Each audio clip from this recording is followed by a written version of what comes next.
to actually set up your spells. I mean, because, as you say, they've got the vision and they've got the silencer. Yeah. Every time I feel that Magnus is looking for the plays, surely a global's going to come out. It's going to be hard for Yang to make those big plays. He has to somehow play around the global silence. Can they keep the pressure onto Sylar, though? I think we got to see what, me and you got to do two, I think, Sylar Terrorblade games, and I don't think he died, maybe he died once in both of them, something like that. You can't give this man space, as you say. He, on his Terrorblade, he had some crazy games. He was just free farm, and then it was impossible to play against him. Every team fight, it seemed that Thunder as a team were just fantastic at sort of playing around him, making sure that Sylar gets the chance to find himself in that perfect position and to find those Thunders. But early on here in game one, DDC. We are having this movement with this smoke. Lanham surrounding him. They'll find the Fisher. Ori in with the Light Strike Array. They've got the follow-up. They've got the surrounding. They turn to DDC and take him down. First blood for Paparazzi. And some int for the silencer. Great start already for Vici, as they do scout the lanes as well. At least, I mean, it was pretty obvious already for Thunder, but now they're confirmed, Terrorblade and Lion are bottom, so they can look to put pressure on that. Lion struggles a bit to actually help in the lane so much, but it is a Terrorblade, so that first meta usage is going to be really important to see what they can do first 11. But this lane coming out from Vici, I believe it's going to put a lot of pressure onto the Sylar, which is exactly what they need to do. Absolutely. This is the lane that they've got to worry about the most, I feel. You can't let Sylar have a good start. And I love the point that BSJ brought up is, you have to look at how you want to actually take space on the map and who's going to be making your space. Magnus, a hero that traditionally can't really make that space for yourself. They're going to have to do really well in this top matchup so that the Terrorblade can get enabled by the movements coming out from Yang, securing them to go for these plays.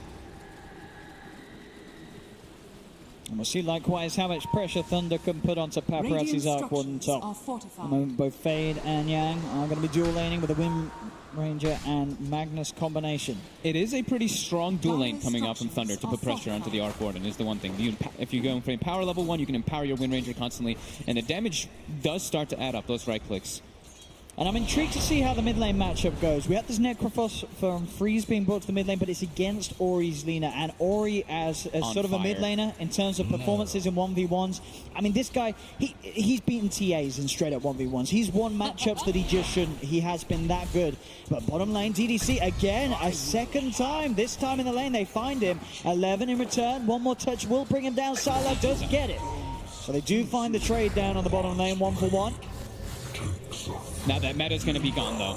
It's gone in about 3 seconds or 4 seconds just now, and that's when Vici can put that pressure on. Sure, the one nice thing about Terrorblade is you've got 12 armor to deal with that harassment from the Treants, but it still starts to hurt, especially for DDC. But if he walks up too far, a quick Fizzer Trap, and he is very dead on the Lion. So the mid matchup, yeah, it's a Necro versus the Lina. The Lina has a bit of an edge, of course, just from range, and you're able to, you have a bigger mana pool, you can spam your spells, but Freeze, of course, on the Necro, you can get your mana back, so it kind of goes back and forth that way. So definitely a Lina favored one. Has bottom, 11. Making a bit of an attempt here with a Hex. Should be fine. Indeed, just trying to make sure that 11 doesn't sort of start to find his footing down bottom in terms of being able to keep the pressure on Sylar mid lane. Fisher attempted on to Freeze, won't get the block off, so Ori can't follow up with the stun. Freeze will be fine, able to salve himself back up. Lanham's just going to be rotating between that bottom and mid lane, being quite a nuisance as well, because they won't see him when he's making the moves, because they don't have any vision down bottom. It looks like theirs was taken out, so he does kind of have free reign moving between these two lanes, and it could punish the Necrophos. See the moments on the side lanes. Both Paparazzi and Sylar seemingly able to farm at the moment. The pressure from each respective dual lane not enough to sort of throw the carries off their stride at the moment. Bit of a different duo of supports that we've seen, I guess you'd say, traditionally, is the Lion as well as the Wind Ranger. A bit different because what they provide is not really team fight. Neither of these two supports give you team fight in the mid game. They're really all about like this single target control. I mean, line stun is AoE, but in the position that you're in, it's really hard to get any items because there's a 5-position Lion. So as for getting a multi-hero Lion stun, it's pretty unlikely. And both offlaners at the moment also finding see both Yang and 11 getting fair bits out of the lane. No one really losing out, as it were, really off the back of this laning stage. Sure, the kills as we see are favoring Vici Gaming, but it's still very close. No one sort of struggling. Everyone's being able to find something at this early stage. We're going to see Lanham look towards the curve with the Enchant Tome, not quite enough damage. We'll still be able to get it back to safety. See up top, a little bit of a go on to Fade. He's doing quite a bit of damage here. He's got the stick charges. He's going to go for the TP out. And will not make it. Fenrir and Paparazzi actually have the right click to take him down. Just enough damage. So DDC is in a tough place, but with the zoning from Sylar, from the damage, Landem now has to start to back away. I mean, that top play there from Fade, he did not think the damage would be there. As he TP'd out in the middle of the lane, he could have tried at least to do it behind the trees. But he just showed himself, and that more in for Fenrir. Yeah, allowed him to help his Arc Warden even more with that extra damage. Bottom. Do get the chase here. The stun into Hex, not quite enough control, and a fish is there from Lanham. In fact, they could look to try and turn as they look towards DDC. They're able to corner him. Enchant Totem hit comes out from Lanham, and they punch down DDC. Both 11 and Lanham able to keep themselves alive. It's one of the reasons you don't see Lion too much. You can get bullied pretty hard in that laning phase, in particular versus something like a Nature's Prophet who's going to be in your face that whole time. The rotations from Lanham so far have been perfect for his team. Straight back in bottom, DDC. 11's got to be careful. Pretty low at the moment on this Nature's Prophet. There's no meta.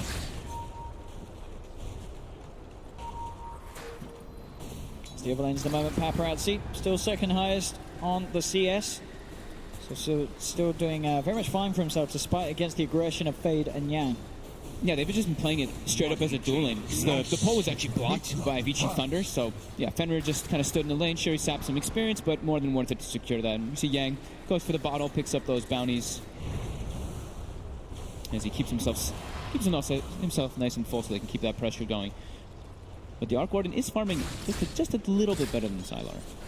Seeing down bottom, DDC was looking to try and find the wraparound on 11, but Lanham's hot in the case. Just throws a Fisher down to make sure neither Sylar or DDC can get any closer to the Prophets. 11 still playing around on this bottom lane, very low on both health and mana. The mid lane, Freezer's now got to be careful. So in terms of the matchup, only a slight sort of CS advantage for him, but those extra denies have meant that he has hit 6 first, and Freeze has to respect the amount of burst damage that can come out of this Lina if he gets caught out by a stun. Bottom lane. See again the wraparound, DDC. They do find the stun out onto both of them. The Hex as well, straight up setting up for the kill onto 11. Lanham trying to take down DDC with the Enchant Totem and will find the return kill. Good rotation by Fade. And Lanham just, as you say, able to sort of abuse the weakness of the line. DDC gets his skill set out, but then as soon as the Shake is able to get on top of him, there's not much a line can do. Haste. Ori is hasted up, walking down toward bottom. Fade scouts him. At top lane, Yang tries to TP and it doesn't. He makes it out, but he's going to die to the curse. So there'll still be more in for Fenrir as he got that kill with the curse damage. Paparazzi's feeling very happy now. They know that the Wind Ranger's kind of putting this man to move around, but now Landem again. That's the setup that they needed. Straight away, Freeze will actually manage to keep himself alive against the Laguna Blade with, I think, must have been pretty much a full wand and the Ghost Shroud. It was actually enough burst heal to outdo the damage of the Laguna Blade. Bottom lane, set up from DDC again. Fade and Sylar there as well with a Hex. More than enough time to get those right clicks through as 11 will not get the chance to sprout and hide. Another kill that Sylar's able to get himself involved in on this bottom lane. He is 1-0-2 on that Terrorblade. That's a scary looking number. If you are Vici Gaming, you cannot let Sylar have a good start on this hero. We know that Paparazzi's having just as good a start, but Sylar's on his Terrorblade. Yeah. It's scary. Paparazzi's going for a pretty neat item build that we haven't seen too much on the Arc. The Necro Rush. It's a Necro Rush. I guess because he's versus that Necrophos, you can get rid of the Ghost Shroud at all times, and they want to be playing at a pretty quick pace. I was going to say, to do so. I like that. I guess that they don't really want to take it late against Sylar's Terrorblade. As any team will know, especially the Chinese teams, you don't want to take it late against the Sylar Terrorblade. You've got to sort of shut it down. Even if the Arc Warden, you can scale, like Winter was saying, this is one of the better heroes with the magnetic field, but this looks like it's about them going for timing, just trying to take advantage of their split push and their ways to just pressure the map. They have Nature's Prophet, they have Arc Warden. This game could get to a point where it's just like that pressure all over the place. It's all about the wrap. Yeah. They even got Lina, which is that's a hero that's great to nuke out those waves, shove the waves if you will. The steep wraparound from Fenrir and Lanham, hunting for Yang in the tree line. Lanham with the control, enchant into the slaps and a few right clicks. That's going to be more in here for Fenrir on this bottom lane as Yang cannot hide or escape. That's 8 in so far on Fenrir in 8 minutes. Really getting the job done there on his silence. A 2-0-2 on that top lane. And they're going for the tower. 11's joining in. This is exactly what we expect them to do, is look for those tower pushes early on to try to get more map control versus the Terrorblade. Just play it fast. Yep, play it fast. And they have vision already of Yang porting in. They have vision of the rotation that was almost coming from DDC since they've got that early vision on the high ground behind the tower. And an easy tower for them.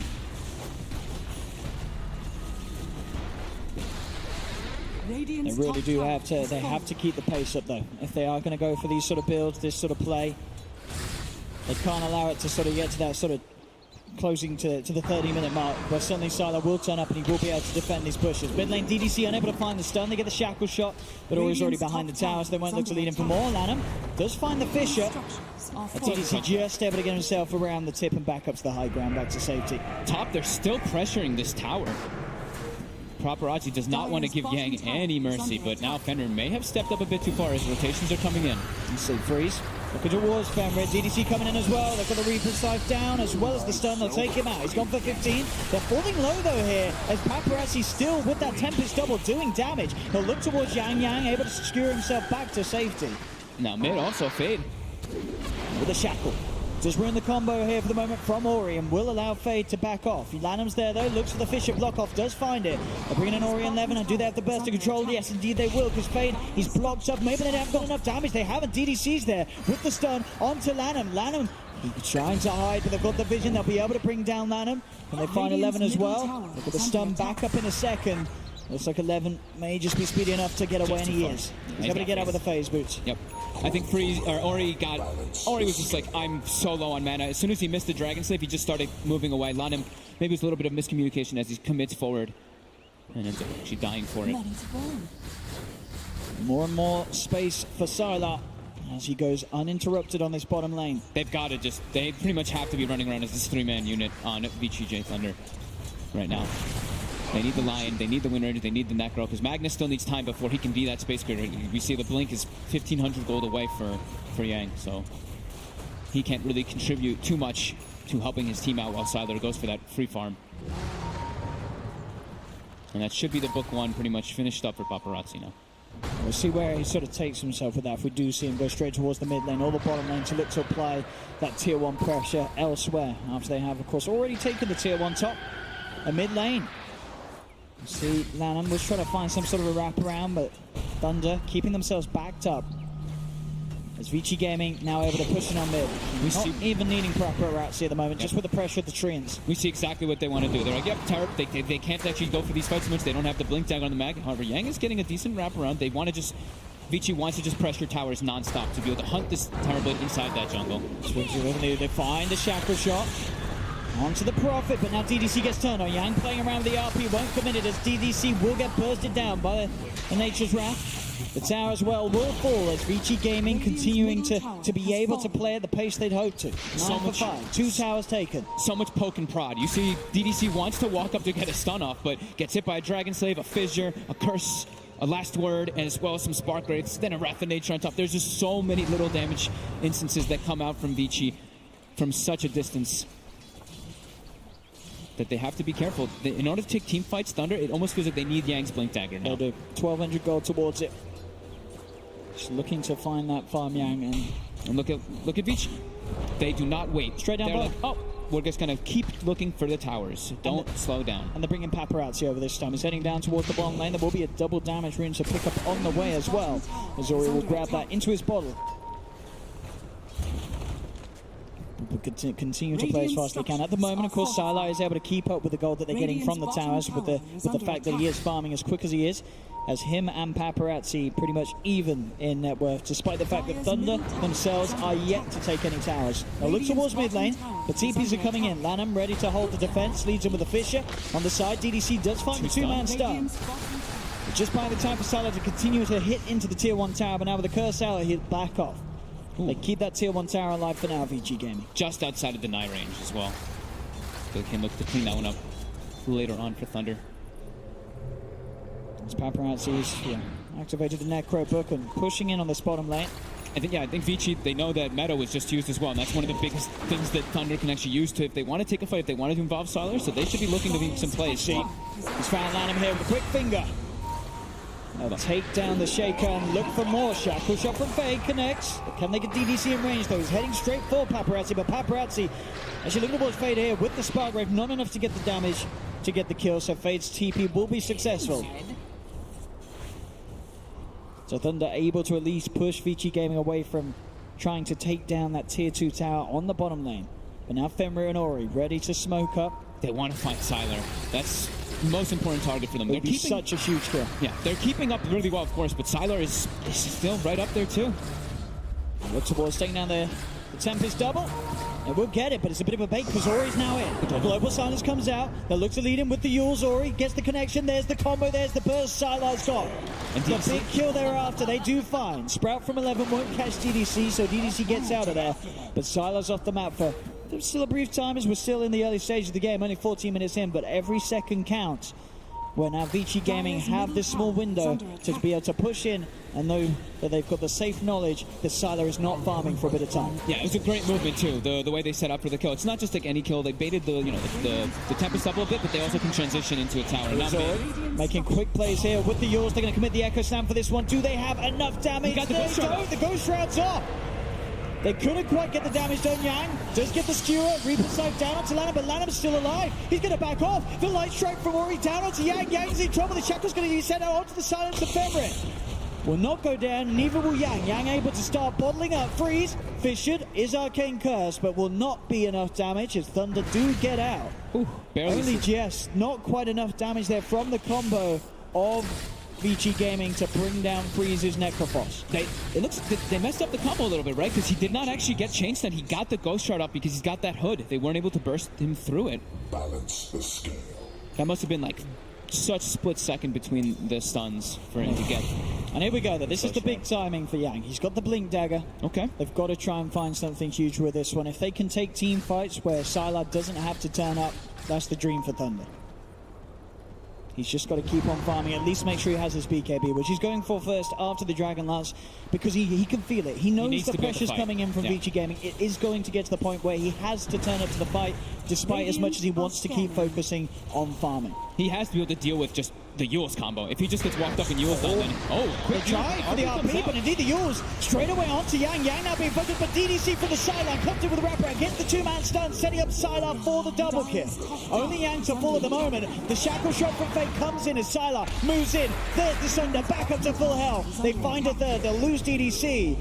But a scary fight for Vici Gaming there, because that's Thunder turning up with Sylar, and he's now getting involved in the action. That is the reveal of the Magnus Blink Dagger, though, and it only catches the one. Ori was like a split second off from getting him before the RP went off.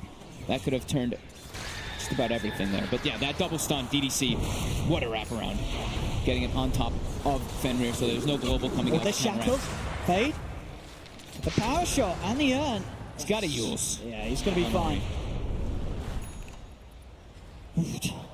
Not using his Yules set. He did the math. I mean, I guess he did the math. He went down to 7 HP. Oh my goodness, Ori. Really living on the edge there.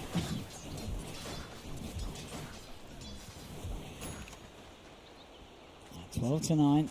The nice thing that Vici does have for them is like the ticking time bomb is a bit there for Sylar. They always will have the Arc Warden to deal with it, but they've also got these 3 cores that scale really well into the later stages. You know, Nature's Prophet, you can itemize, you can get big. Arc Warden and Lina too. You have these mixed damage coming between these 3 heroes. When you look at Thunders, it is a lot reliant on Sylar, but we know that Terribly can be that beast as Vici. They go for this Roche. They know there's no RP.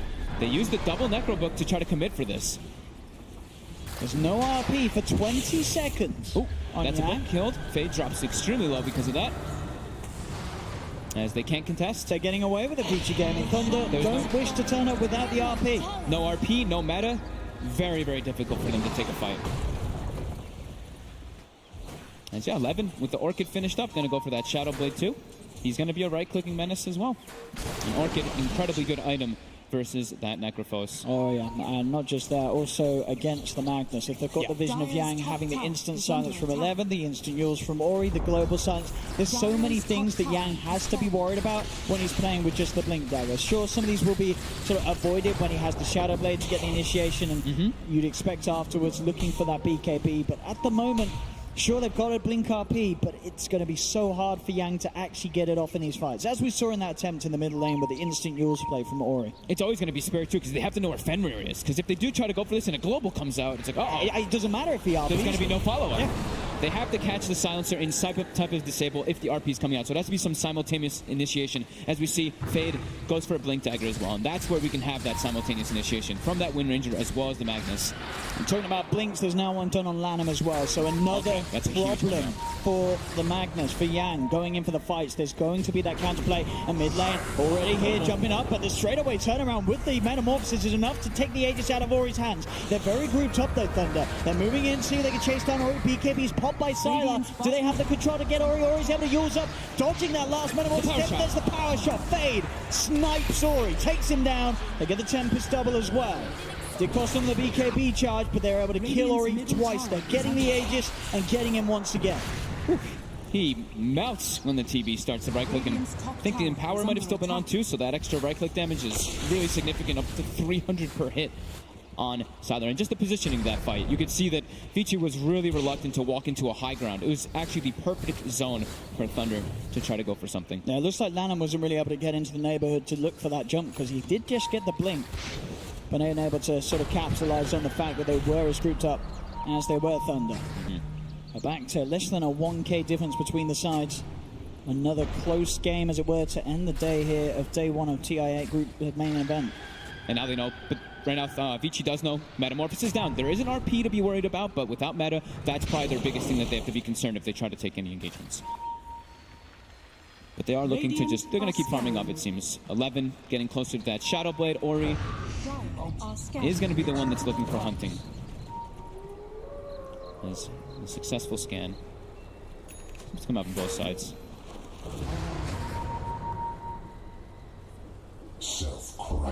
Got these wards down, Vici Gaming, but Thunder seemingly aware and keeping themselves well away from this left side of the map. Look at Paparazzi's really just trying to be a nuisance versus the Magnus, it seems to. Look at that build going for a Blink Dagger on top, so just trying to get into the back lines so they can... I mean, we see that a bit when we see the silencer. You want to be able to utilize your global as best as possible, so the Blink Dagger is one of the best ways, because global comes out, you get on top of their faces, and you can use the whole duration of it.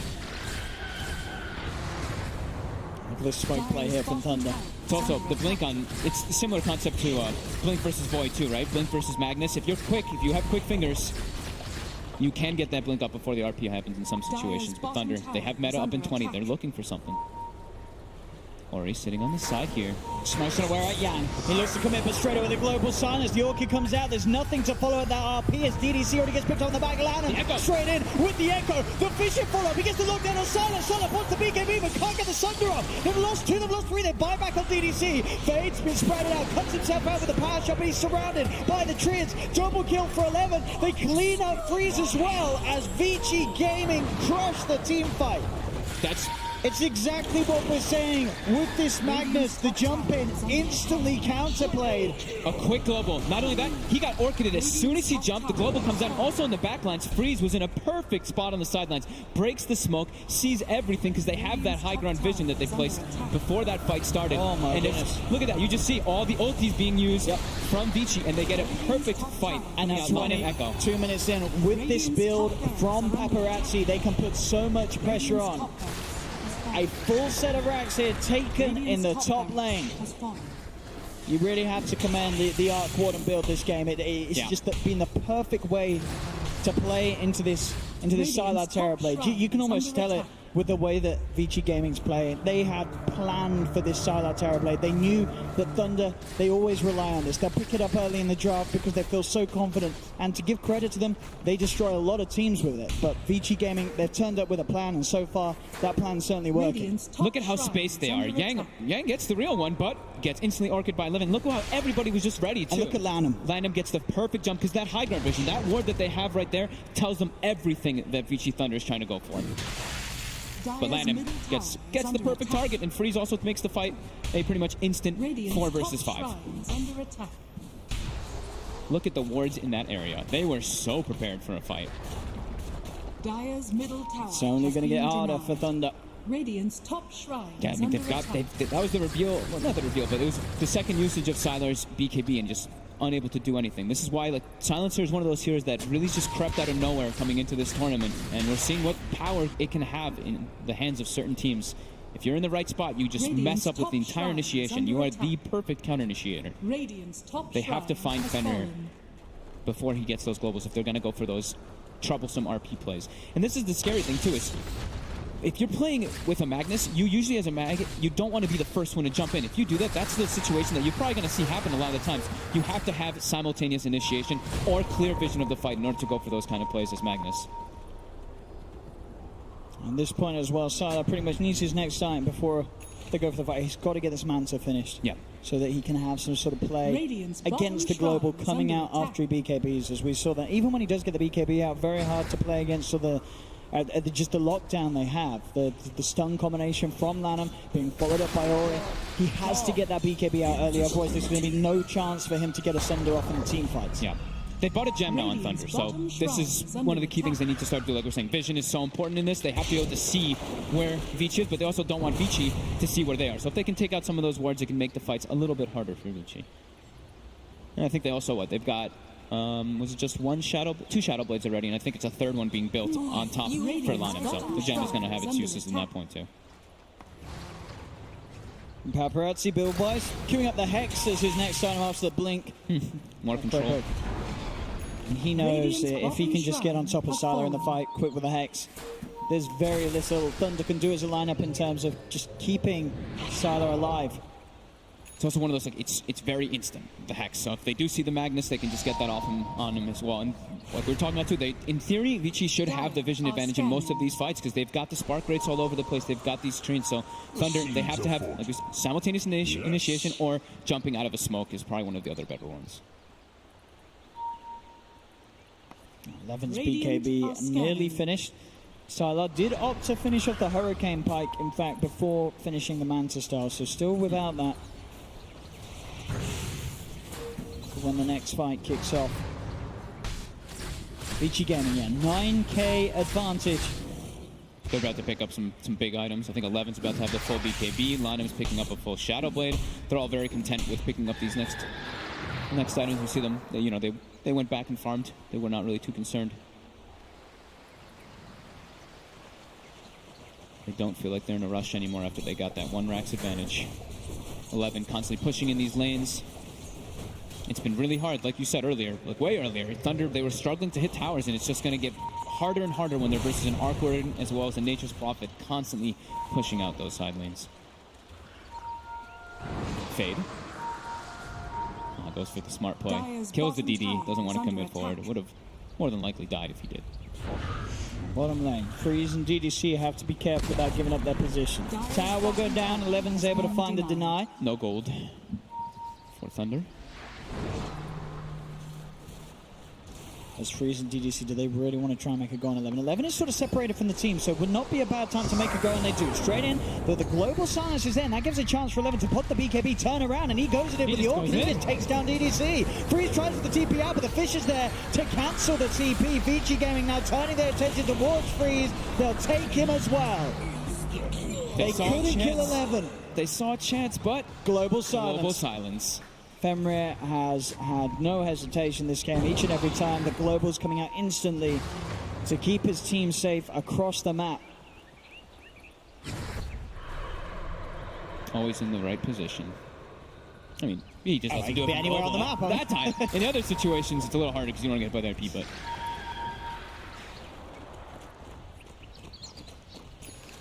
They're looking to punish here now. The final tier 2 stands outside for Thunder. They've got the Shadow Blade on Yang. Obviously, you have to be careful with the sort of Necro 3 books in place.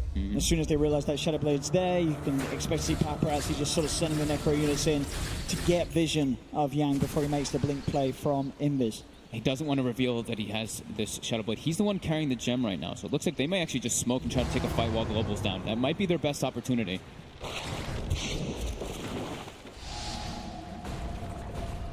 Here we go, yeah. Eyes on Lanham. Lanham separated from the team. They don't have to worry about global silence, but Lanham, with his own Invis, is already making it out of there with his own Shadow Blade. Hard for Thunder to keep tracks on him. Lanham's going to be fine.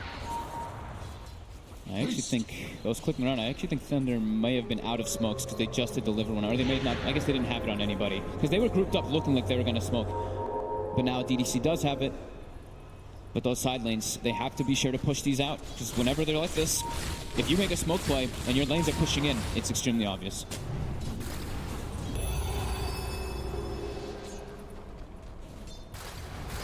This is absolutely going to turn into a game from Thunder. The question is, can Sylar carry this game? It's going to be him Can he versus the carry it? world. He's got the money for Manta Star now. He's still making very good timing on his items, as you can see. Top net worth, Yep. obviously being backed up by that constant empower from Yang. He can farm. If the game goes on, you can expect to see this Terrorblade stay at the top. The problem is, though, the rest of his team will fall behind in comparison to sort of the even spread of farm that Vici Gaming's three cores have. And can he take it versus that track board? Yeah, Yep. Does get the RP, but again, the global silence out straight away. The fish is down on all of them. Lanham walks in, looks for the control onto the backers, but they don't need it. They find the Laguna. That's going to be Yang Gok. The BKB's out from Sylar, but he can't find a target. He has to try and retreat somehow, but he's been used up. Ori with the setup into the light strike around the side. There's the goal. Lanham's in with the Echo Slam. Gets them all. Absolutely. Lanham. Oh. Just to really rub salt into the wounds there, Lanham cleaning up the team fight with that jump. Has all the buybacks in the world. Oh, they certainly do, but they're 14k behind now. That was 11 actually ported into the back of the fight as they got the globe off, and he kind of forced all their attention too. So then they all clumped as Sylar was retreating, and it just set Lanham up for that wonderful echo. Such patience coming from him. But every time, Fenrir just clicks the R button. This is the reason why we're seeing Silencer favored so much as the first pick. It just ruins so many sort of ways that teams want to play the game, and as we're seeing, it really does make it impossible for Yang to get his job done. Sure, he gets an RP, they may get a kill off the back of it, but during that time of the global silence, there's so much that Vici Gaming can do, and Thunder as a squad, you sort of see them aimlessly wandering around. There's nothing that they can have to throw out apart from popping these early BKBs, which we saw there can get weighted out and allow Lanham to get in with a big play like that to shut them down. We'll see it again here. Yang. It's just so hard because Yang feels forced to be the first one to jump in every single time, but he can't have the follow-up. So we see there, and if you see on the mini-map in the back lines, the TP from the Nature's Prophet comes in, and he starts pulling attention from the rest of them as Sylar tries to retreat. And watch they this see him for a Lanham. sec. Here's the beauty. And they're all very, very close together. Bam. Absolute dream. Fantastic jump from Lanham. As of course he himself, when he jumps in, he doesn't have to worry about any sort of global silence. It's another day in the office there for him. Easy plays and full focus as the game, of course, not over yet. Thunder still in it, but continuing to slip further and further behind. Yeah, looking very hard. I mean, Lanham almost has the same net worth now as the Necrophos, and that's going to almost put them to having 4 people in the top 5 net worth of this game. It's a lot of pressure on Sylar's shoulders. You know, Yang's only getting the 1 heroes in the RPs, but you know, they don't have someone to start. They don't have someone else to show him anything. They don't have someone that's running in and getting him in all that information. So he's kind of jumping in blind. It's making it really tough for himself. And you can see in that last fight as well, sort of the way that VG Gaming, it feels like they really want to sort of get in the heads of Thunder, because they have full vision of Yang stepping up with the sentry mid before he made the blink. They let him use RP. Yep. They could have easily disabled him before he cast the ultimate, but they wanted to let him do it to bait the rest of the team into feeling the RP. He managed to get it off. We've got to do something. So it really is sort of next level little plays from VG Gaming like this that are making it even harder for Thunder to find a team fight. They've been absolutely brilliant on all their counter initiations, like every single time. Fenrir just always in the right place to not get caught next to the Lina, not get caught next to any of his cores, and then, yeah, Lanham, of course, also. But these 2 supports on Vici definitely been crushing it this game. While Thunder, they're just, it's looking real grim now because the map control is gone. If they want to go for any type of split play, they can start getting picked off very easy because 11 is a monster now in this Nature's Prophet. Oh, yeah. That AC getting closer and closer, and Vici Gaming smokes up and looking to find a catch. DDC on the sidelines. Is he going to be the one to be jumped? Lanham leads him with a fisher. Doesn't find the connection. So DDC's out of there. The smoke will be unsuccessful as Thunder are able to back themselves up and away. RP is back up. What Sylar at the moment seeing a level 19. Man, that Flux cast range is actually so crazy with the talent. The 400 cast range on Arc Warden. He can just poke people all the way so far away from him. With that Blink Dagger too, combining those, he can just easily mess with the back lines. Radiant's middle tower has fallen. As they finally do claim that last tier 2. And continue to close the map off. And Lanham wanted to maybe catch Sylar, but just unable to get there in time. But they've got full map control. They're farming enemy jungle. They're farming all 3 lanes. They've got this tri-core to deal with Sylar, and it's been working perfectly.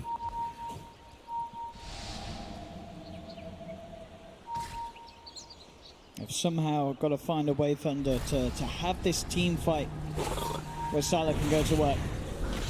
It's going to be so hard to do so as mid lane. Just trying to deal with Tempest doubles, getting thrown out by Paparazzi. It will fall, but not before doing a lot of damage to DDC. Bottom lane 11 just leads him straight away with the Orchid onto the Wind Ranger. They do manage to force themselves away. They're looking towards 11. They want to try and bring him down. 11's got the rest of his teammates coming in. Lanham will drop the fish as Sylar puts the BKB in the Metamorphosis. 11 still alive. They will find him. Shackle shots out. They'll get the Nature's Prophet. So Thunder able to get a kill, and this time they don't lose heroes, but as we see, still the base. That top lane, they've got to keep tabs on it, but that Rack's already gone. At least they forced him to use the cheese. Oh, and they got no, the Lion DDC. The heal. Oh, the raid. It's got to be careful. It'll be fine as the creep does tank it. Radiant's middle tower is under attack. That BKB, though, we know how important it is for Sylar, and it's ticking and ticking down. It's down to 6. And that was meta expended, too, just to kill that... well, not just to, but to kill the Nature's Prophet. Looking for the big smoke. They might be able to find Ori here. Ori's a big one. Wow, that's a beautiful shackle. They used the global. Can they kill him a second? The team's quite far away from Ori. He's got the BKB.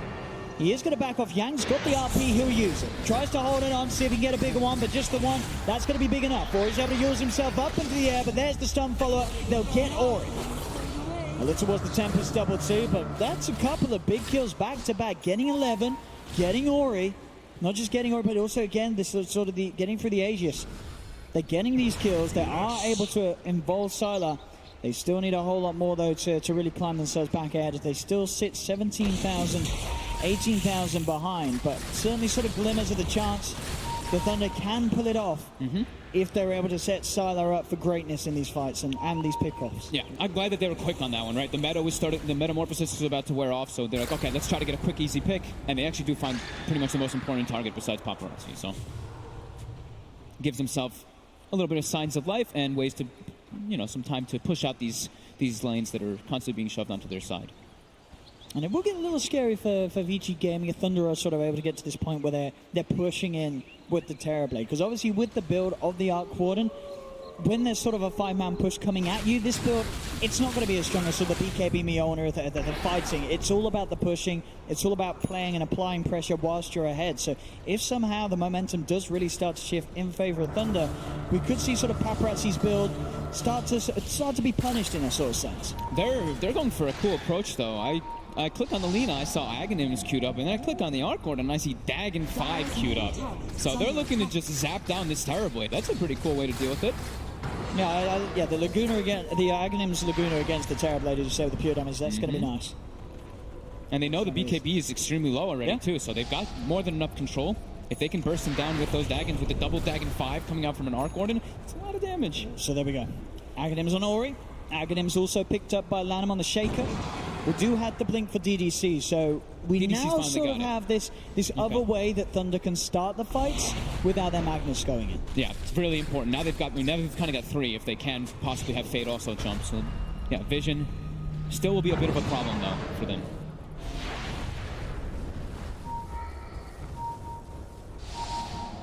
Vici, they are farming for a moment. Roche, we will find out in about 45 Radiant seconds. are scanning. They're keeping this Dire's pressure middle on all the tower lanes. is under attack. Trying to make VGj.Thunder split up around the map so they can get those pickoffs, but they're not gonna split up. Not so much anymore.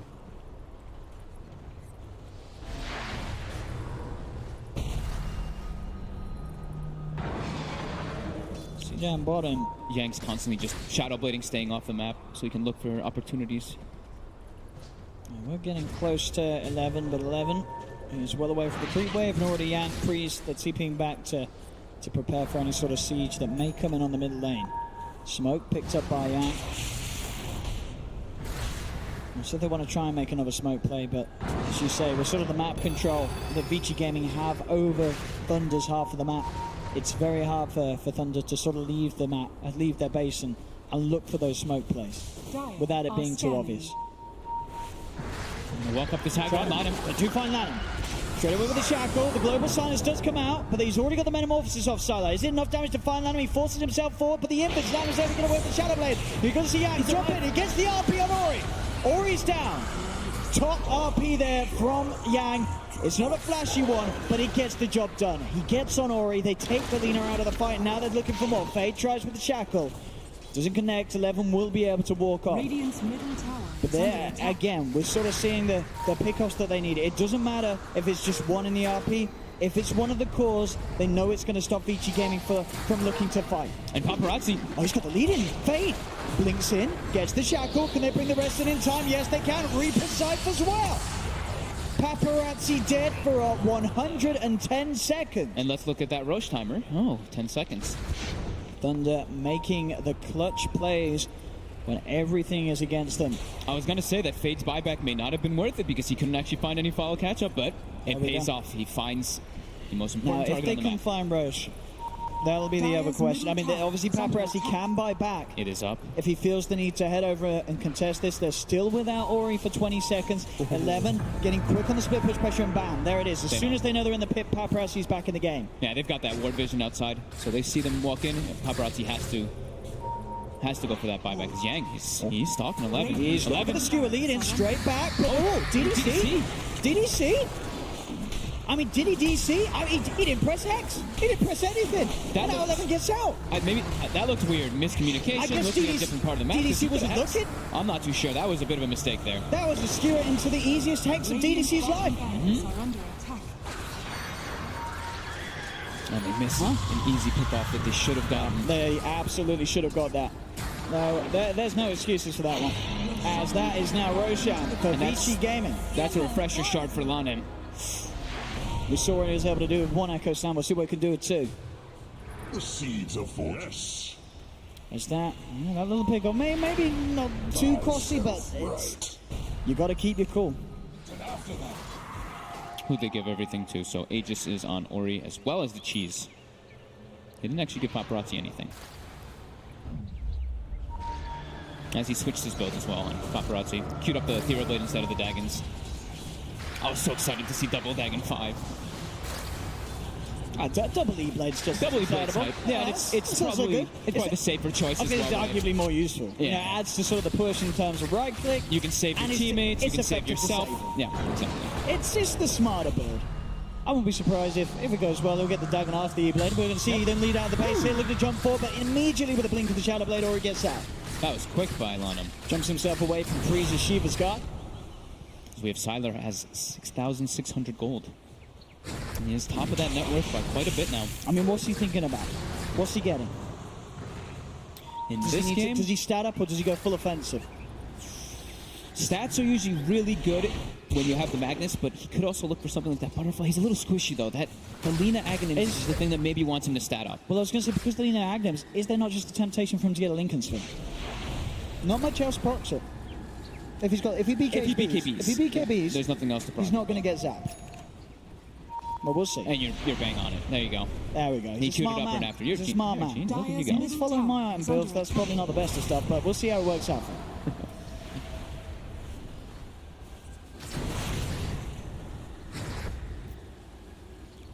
Now Vici with this Aegis, with this cheese. They're looking to suffocate Yang. Tries to go to but there's the Yules. There's the stun. He does get forced back. Can they get Yang back to safety? 11 comes in, looks for the silence on the DDC. DDC is still alive for now, but they're losing that Yang. And a gem drops on the deck too. Yang does have buyback. He's gone for 70. Lanham is pretty low on mana as the Earthshaker right now. So is Ori. Paparazzi switch back to Dagger 5, by the way. Oh, they did this too. The jump forward, the Hex. They got the global silence out of them. Sylar's actually leading straight in. He's looking towards Fenrir. Fenrir's able to get up to the high ground. That's the BKB from As long as they can sort of get back Thunder, this isn't too bad because they've made them use global silence. They will buy back on Yang, and that will also force Vici Gaming to back off. I mean, the fear is, though, they used global, but there was also a metamorphosis used as well as that BKB. So it's down to 5 seconds. Might have been down to 5 seconds anyway before that, but now they know that they're going to have a pretty big timing window in about 20 seconds to look for something. Even though they don't have the global, they still got this Earthshaker with double echo. They do. Double full combo. Sylar Needs to spend his money. He's still got that 8k. He's got enough for the full Lincolns and buyback. Yep. Yang has to be so careful right now with his positioning. If he dies, they're in so much trouble. There we go. Lincoln's finished. He's got it. And meta does end. And this is where Vici can go for that push. They're going to smoke up. They're going to look for a catch off of it. You have to watch out. Yang has to be so careful. No, there's no metamorph, so he's got to hit a big RP, and there is a chance to do so. No global silence. Bishop steps up. Freeze. Ori, look at the combo. Paparazzi send the Tempest double in. They won't find the control, but they do get the burst on DDC. DDC's gone. Already the Rag starting to be beat upon by the Tempest double. Ori has used the BKB. Light striker right down. There's the jump forward. Can he get the shack with the card? Instant a hex onto Fade. There'll be a buyback for DDC. Sylar heads into the Yang. Oh no! He whips it. Doesn't grab anyone. Sylar's got to be careful now. The BKB's worn off. The Linkers has been propped. He gets sent up the force, but Lanham in with the slam on top of Sylar. Sylar getting control of the Rush Yang. Sylar gets himself onto the side, but Yang are faded down. They get the Reaper side down onto Lanham, but Lanham bites back immediately. Only 3 alive on Thunder. Can they hold the jump in from Paparazzi? Tempest double with the Hex. Ori's going in deep. Ori loses the Aegis, but DDC gets taken down. There's a dieback on the Lion. VG Gaming taking another set of racks here on this bottom lane. As they get the control, the stun, Ori with the zap. There'll be a buyback from Freeze, but they've lost the bottom lane of racks. Lanham has another Echo. He's used the refresher shard. He's prepared. Only Freeze and Sylar alive to try and defend this. Freeze trying to go for Fenrir. Fenrir getting low. Fenrir will fall. But now Freeze, he has to be careful. 11 actually getting beaten down by Sylar. Sylar's in front of him, and then the slam again. Let him straight in, looking for the angle. Sylar's still alive for now. Can he get a sender off? He can't. Sylar's down. Freeze as well. He'll get bursted. Sylar buys back. But it's just Sylar. It's just Sylar. 20 seconds until Lion's back in. 20 seconds before Fade's back in. Sylar getting jumped upon. Sylar gets the BKB for the global after the BKB, meaning no Sunder for Sylar. GG is called as Vici Gaming take down Thunder and knock Thunder out of the competition.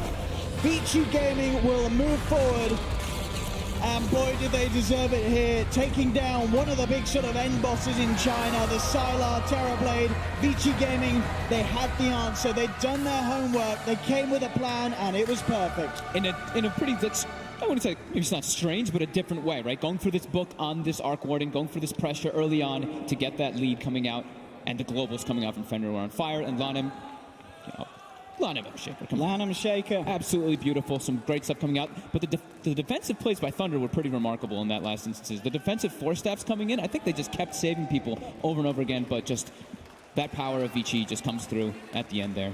And it really feels like you have to really consider if you want to let this team get silenced. It looked like Fenrir. Definitely. Fenrir, every sort of those early fights, the chances where it looked like Yang might be able to set something off with the Blink Dagger, it never happened because the global came out every single time. Fenrir disrupting the fights, and as you say, sort of Lanham with the big counter plays. As soon as he got his Blink online, he was just able to do so much more than Yang was. He got it very fast, too. The Earthshaker Blink came out not too much after, if not similar with the Magnus. It was a much faster pace of the game by Vici, and they took advantage of Thunder having a little bit more greedy-esque draft. And no doubt about it. Vici Gaming showing us the magic that's brought them this far, and we'll look forward to seeing them further in the competition as Thunder have reached the end of the line here at TI8.